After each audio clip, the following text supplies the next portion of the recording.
لزهرة القرنفل أو المسمار القرنفل أو كبش قرنفل فوائد طبية رائعة للصحة، ولا سيما فوائد كذلك للشعر، فهو أصبح جزء من المنتجات الخاصة للعناية بالشعر، إذ يدخل كمادة أساسية في صناعته، نظرا لأنه يحتوي على نسبة عالية جدا من المعادن، يحتوي على معادن وعناصر مفيدة جدا، منها حديد، كالسيوم، مغنيسيوم، فوسفور، صوديوم، كذلك بوتاسيوم، فيتامينات A, C, E, K، كما أنه غني جدا بالمغنيز. وكذلك في هذه الوصفة في هذا الفيديو أقدم وصفات طبيعية بهذا المكون الرائع، من بينها ماسك للشعر، وكذلك شامبو، وكذلك بخاخ القرنفل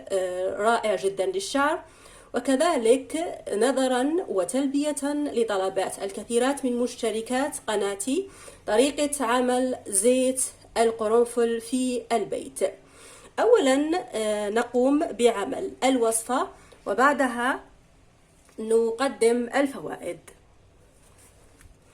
ماسك القرنفل، أولا نأخذ القرنفل يكون مطحون على شكل بودرة، يكون بودرة يطحن في الطاحونة في البيت، أو يمكن أخذه جاهز، ونأخذ ملعقة طعام كبيرة من زيت الزيتون.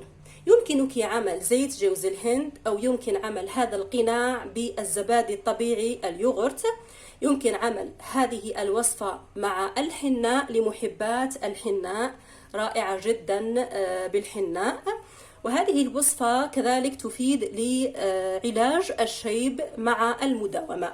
ملعقة طعام كبيرة من زيت الزيتون قلت، وأي زيت يمكن استخدامه، ونضع عليها ملعقتين صغيرتين من مطحون القرنفل،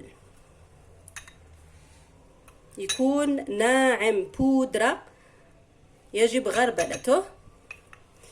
نمزج المكونات جيدا مع بعضها البعض. صاحبات الشعر الدهني أنصح بإضافة نصف عصير ليمونة لهذا القناع، ونقوم بعمله على الشعر وفروة الرأس مع تدليك خفيف للفروة لمدة 5 دقائق، ونتركه ساعتين قبل غسله.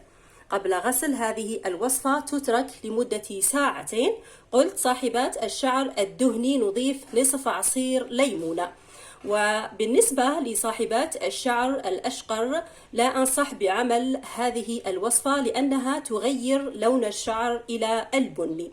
نقوم بعمل هذه الوصفة من 2 إلى 3 مرات في الأسبوع، آمنة للحوامل والمرضعات، وكذلك البنات من عمر 10 سنوات فما فوق يمكننا استخدامها وبكل أمان، ولكن لمدة ساعة واحدة فقط.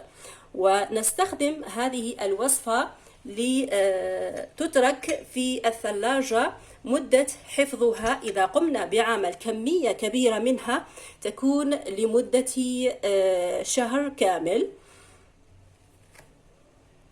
هذه الوصفة تمنح شعرك لمعة وملمسا ناعم تلاحظينه من أول استعمال.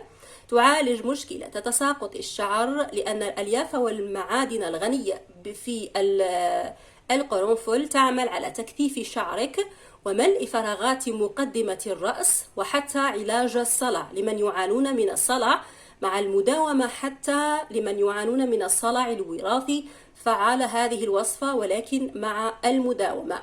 أما بالنسبة لجذور الشعر وبصيلاته فتعمل على تقويتها وتعزيز نموها، وكذلك من أبرزها التقصف والتساقط لمن يعانون من التقصف. يعني هذه الخلطة توزع على كامل الشعر من الفروة حتى الجذور لعلاج من جذور الشعر حتى الأطراف لعلاج التقصف وحتى التساقط.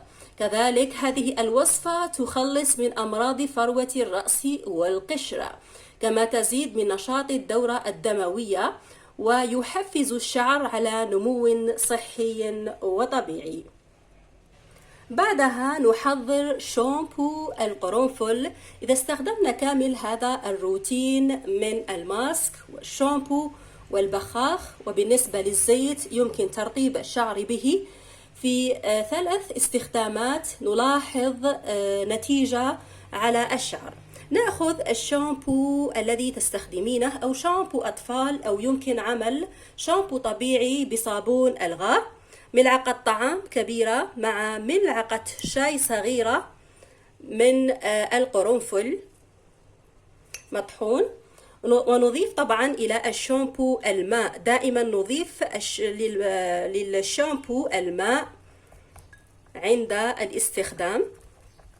نخلط المكونات جيدا حتى نتحصل على شامبو القرنفل، ونستخدمه لغسل هذه الوصفة حتى نلاحظ نتائج سريعة. طبعا هنا صلاحية الشامبو حتى نفاذ الكمية، يمكنك عمله في كامل علبة الشامبو الخاصة بك. نضيف ملعقة طعام مملوءة كبيرة من القرنفل المطحون إلى علبة الشامبو الكاملة، ونستخدمها عند غسل الشعر. يمكنك فقط اعتماد الشامبو إذا كان ليس لديك وقت لعمل الوصفة. هي آمنة للحوامل والمرضعات وحتى الأطفال الصغار أو البنات من عمر 10 سنوات فما فوق. حتى الرجال يمكنهم استخدام الماسك والشامبو وحتى البخاخ، والذي مكوناته عبارة عن نحتاج إلى القرنفل. دائما القرنفل يمكن استخدامه مطحون أو على شكل زهرة. نأخذ ملعقة طعام كبيرة من القرنفل ونضع عليها كوب مباشرة من الماء المغلي. نغطي الإناء ونتركه لليلة كاملة لكي ينقع. إذا كنت مستعجلة لعمل هذا البخاخ يمكنك غليه على نار هادئة مع إحكام تغطية الإناء حتى لا تتصاعد أو تتطاير الزيوت الموجودة في القرنفل ونخسرها. ونتركه ليغلي لمدة 10 دقائق، وبعدها نقوم بتصفيته ونستخدمه كبخاخ للشعر بعد غسله، ليس كشطفة أخيرة، وإنما عندما يجف الشعر قليلا نقوم بعمله في بخاخ أو بفرشاة الشعر أو فقط بالأصابع، ونقوم بتدليك فروة الرأس بواسطة هذا البخاخ. قلت نتركه لليلة كاملة حتى ينقع ويتغير لون ماء القرنفل، ونقوم بتصفيته، وبعدها نقوم بعمله في بخاخ.